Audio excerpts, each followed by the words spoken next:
Все, түн болса да, бүгінгі Айдана Реттің стористарының программасын айтып кетейін. Қазір бірінші мотивация кетеді. Айқайлаймын, ұрсамын, жеткіземін. Вот, одан кейін барып АСМР кетеді. Мен де сендерге үлгеру керек.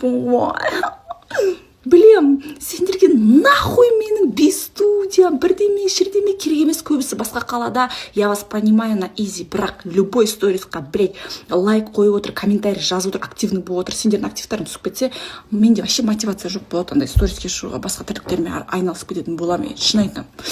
Сішкі мұрның сүртті отыр, тыңда. Я понимаю тебя. Сенде, кредит көп, ақша жоқ. Былай тартсаң, былай жетпейді, былай тартсаң, былай жетпейді. И ты думаешь, истіп жүре берем ба, то ақша жоқ, то квартира, то бір проблемадан бір проблема дайын тұрады, ау-мау. Я понимаю, біреуінде ерекше бала. Ты хочешь, чтобы ол сөйлеп кетті, жүгіріп кетті, секіріп кетті, нормис балаларға қосылып кетті. Я понимаю, сенің еркегің, долбоёб. Сен хочешь одан миллиардер, филантроп шығарғың келеді, а оның қалтасында қаямның басы да жоқ. Я понимаю, сен ас істейсің, топырлаған туыстары, сенің байыңның, енең бар, атаң бар, тағы, сайбаң шығып кеткен бәрінен. Я понимаю. Байлары, зависимыйларды тоже мен түсінемін.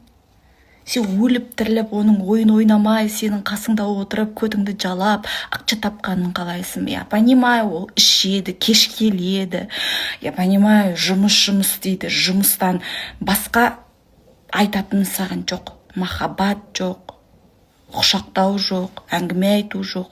А еще саған жаңағыдай қолыңа карте ұстатып атқан жоқ та, жаным, мен сені сүйемін деп Булгари тағып жатқан жоқ там. Ойбай, күнім, бір квартираның бағасы тұратын Булгари, мені сен лайықтысың деп Я понимаю, ты достойна самого лучшего. Но, өмір сені алдыңнан, то артыңнан, то аузыңнан сығып атыр. Қай жерің тесіктер бар, тесіктерің бәрінен плотно до конца смазкасыз сығып атыр. Ну, извини, детка, это жизнь. Вот так я тебе скажу. Сені, мен тоже түсінемін. Елдің өміріне қызығасың, үйіңе қарайсың, амы шығып атыр, бала-шаға, бытовуха, бар уайымың, уже 6-дан кетті, не істеймін, қандай тамақ, келесің, тамағын дайындайсың, день сурка, ананың көтін ауыстырдың, мынаны садикке апардың, а еще мектеп басталды, ананы не қапырсың, сәгіләп жүрейін деп тұрсың. Бәрін түсініп тұрмын. Но, общак, тыңдағандар, барлықтарыңа бір әңгімен айтатын боламын. Қазір мені шешесі, сені мен тұрғызбасам орныңнан қарада тұр. Қызық миыңды сігіп жіберетін инсайт айтамын қазір. Байың ұнамайды ма? Көп боқтайды, саған деген махаббаты жоқ, шапағаты жоқ, зайбаңды шығарады, манипуляция жасайды, тұрғызады, отырғызады, а еще сенің свободаңды шектейді. Біреулердің байлар вообще жұмысқа шықпа, мынаны киме, ананы сөйтпе дейді. Девочки, білем, сен хочешь бір күнде оянып, чтобы ол өзгеріп кетті. Олай болмайды. Ты хочешь бір күнде тұрып байып кеттің. Олай болмайды. Ты хочешь бір күнде тұрдың, балаларың вундеркинд болып кетті, шешең. Бірақ олай болмайды. Ты хочешь бір күнде байып кетуге. Бірақ олай болмайды. Сен жұмысың ұнамайды, бірақ сен хочешь көзіңді ашып оянған кезде ұнайтын күшті арманыңдағы жұмысыңды істеуге. Бірақ олай да болмайды, девочка. Ертең емес, өмір. Өмір қатал. Айта берсең шексіз, өмір әр қайсыңды әртүрлі сігуде. Біреулер сігіліп түсті белеске, белесі алыс емес пе деп уже маңырап кеткен, жеңіліп, ұтылып, уже болды деп тұрды. А біреулер не істеймін, выходы бар ма, чешен, все уж успешные, все богатые, все счастливые, я одна такая, неге мен осылай болып жатыр, неге мен осылай сыналып жатырмын деп біреу ақшамен сыналатса, неге мен ақшамен, біреу баламен сыналатса, неге мен баламен, біреу жағы баймен, туыс-тумасымен, неге деп шырылдап атсыңдар.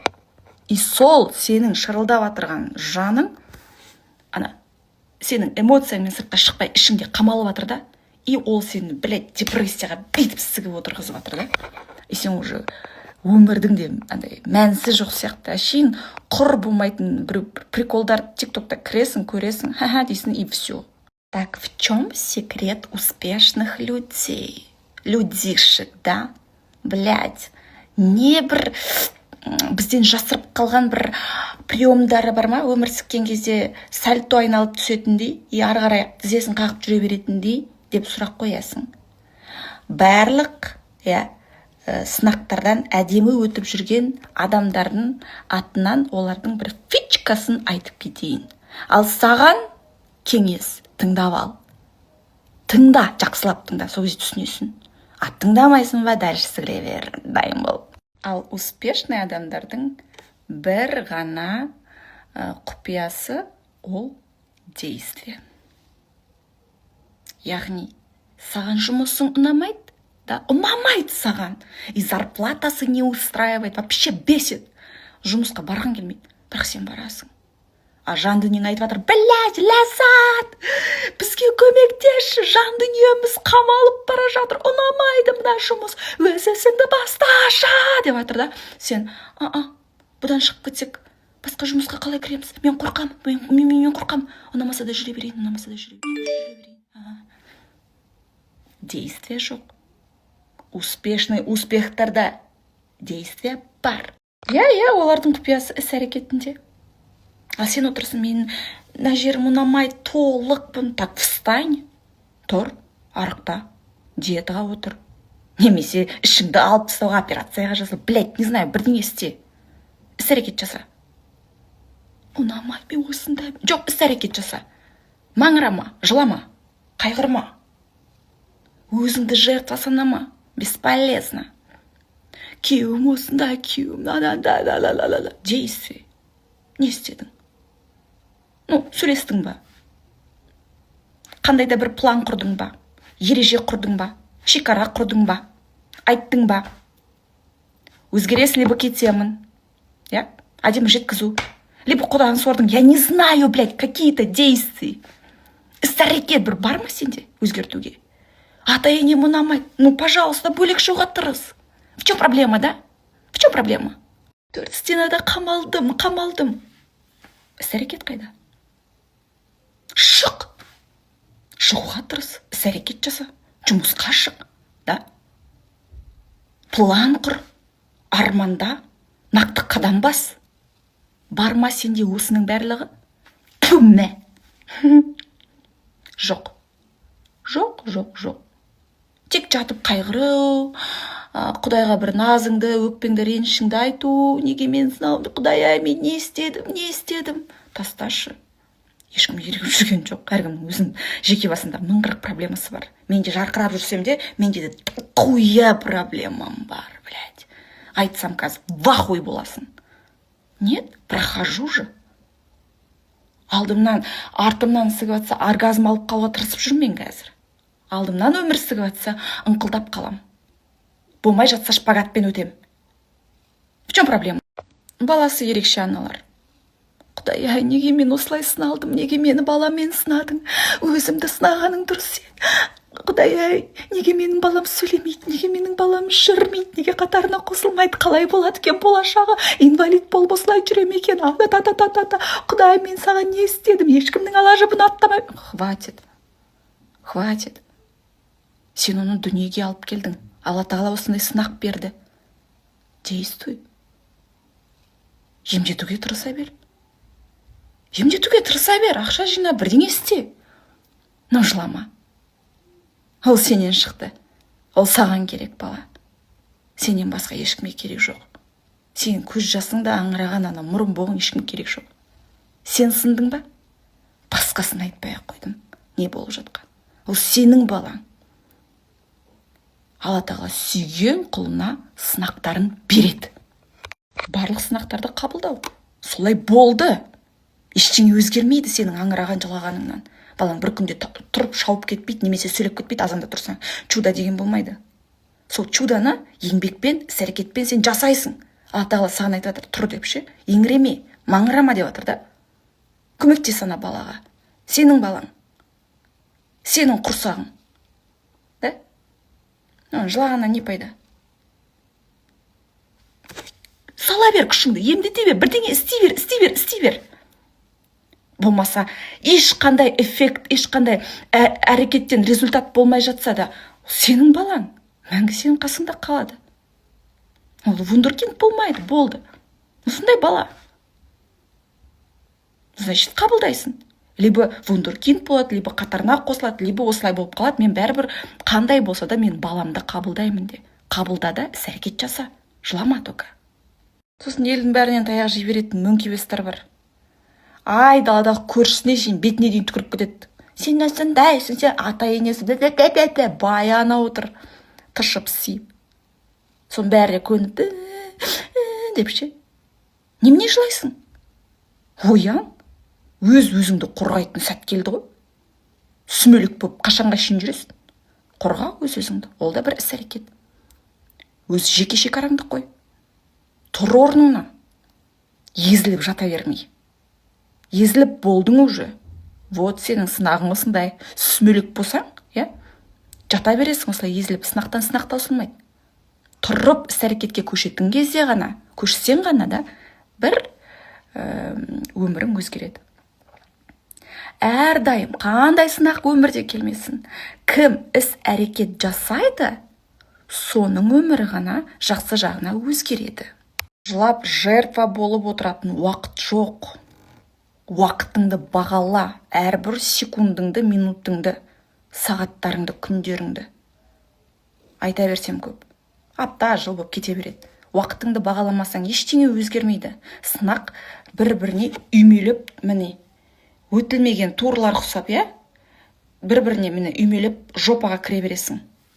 Вот. Ал сынақ беріледі, чтобы оны өту үшін красиво. Өтесің, жетесің, вот. Неше тіл жаңа гүл қалайсың ба? Алдырт. Бриллиант қалайсың ба? Алдырт. Ты, блядь, достойна. Хочешь шетелге шығуға наконец? Пожалуйста. Не қалайсың? Соны жүзеге асырсайшы, қадам жасасайшы, бір действиялар істесейші, маңырай бермей, блядь. Әрбір адамды қарап, көре алмай деп отыра берудің қажеті жоқ. Ол жетті ма, сен жетесің. Если у нее получается, и у тебя получится, просто действовать это. Іс-әрекет жасашы. Вот. Сол кезде сенің ашылуыңда біз қол шапалақтап, сені құрметтеп, қарсы алатын боламыз. Любоваться етіп, ғашық болып. Әрбір бизнесіңді қолдап. Түсінесің бе? Өміріңді от немесе күл ету ол өзіңнің қолыңда. От немесе шоқ қылу да өзіңнің қолыңда, да? Чуданы күтпей-ақ қой. Диана, сен ақылдысың ғой. Вот. Так что просто действуй. Ерінбе, нахуй. Сосын өміріңді гүлге айналдырғың келсе, болмайтын қуйня-пуйняларды қарамай-ақ қой. Отырып алып былығып, кешке дейін бітіретін қаямның басы да жоқ. Екі көзің телефонда, бұғылатсың, ағылатсың, сасылатсың бар ғой. Өмірің жопасы шығып жатыр да. Өмір сені сігіп жатыр, сен уже бүйтіп жатсың да, похуй деп ше. Тұрсайшы, зорлана бермей. Да? Болмайтын бірдемелермен миыңды андай заглушать етпе анау депрессияңды. Өтірік болмайтын 15 секундта хуйня бір нәрсені көріп жатасың да. 15 секунд, 15 минут, жарты сағат, 2 сағат, 6 сағат уақыттарын кетіп жатыр. Уақытыңды қаямның басына да бағалап отқан жоқсың сен. Как есть айтайын, блядь. Вот. Сосын отырасың. Неге менде осылай? Ну извини, блядь. Тұр орныңнан. Өзің үшін. Өзге үшін емес, өзің үшін. Өзіңнің әдемі өмірің үшін. Так, телефонға жабысқан мөңки бастарды айттым, одан кейін барып, елге жағымпазданып, уақытын құрдан құр өткізіп жүрген қаншықтар бер қараңдар. Бля, сен өз уақытыңды өзің бағаламайтын болсаң, айдаладағы адамдарға даже үміттенбей-ақ қой, что олар сенің уақытыңды бағалайды, сені жақсы көріп кетеді деп. Нет. өз жеке шекараңды қалыптастыр. Әр адамның деп жалпақтай бермей. Қашан сен өз өміріңді өзің дұрыс қадам жасап бастайсың әдемі өміріңді? Уян. Так, девочка, так не пойдет. Алдыңғы стористарға барлығына лайк бас. Сен алдың ғой мотивация, дұрыс па? Мен бір энергия алдың, дұрыс па? Білім алдың. Кейбір жерлерінде көзің ашылды де. Әрдайым өзге адамның еңбегін бағалап отыру керек. Реакцияны басып, ойыңды жазып, там, я не знаю, рахметіңді айтасың ба, активный болып, ұйықта.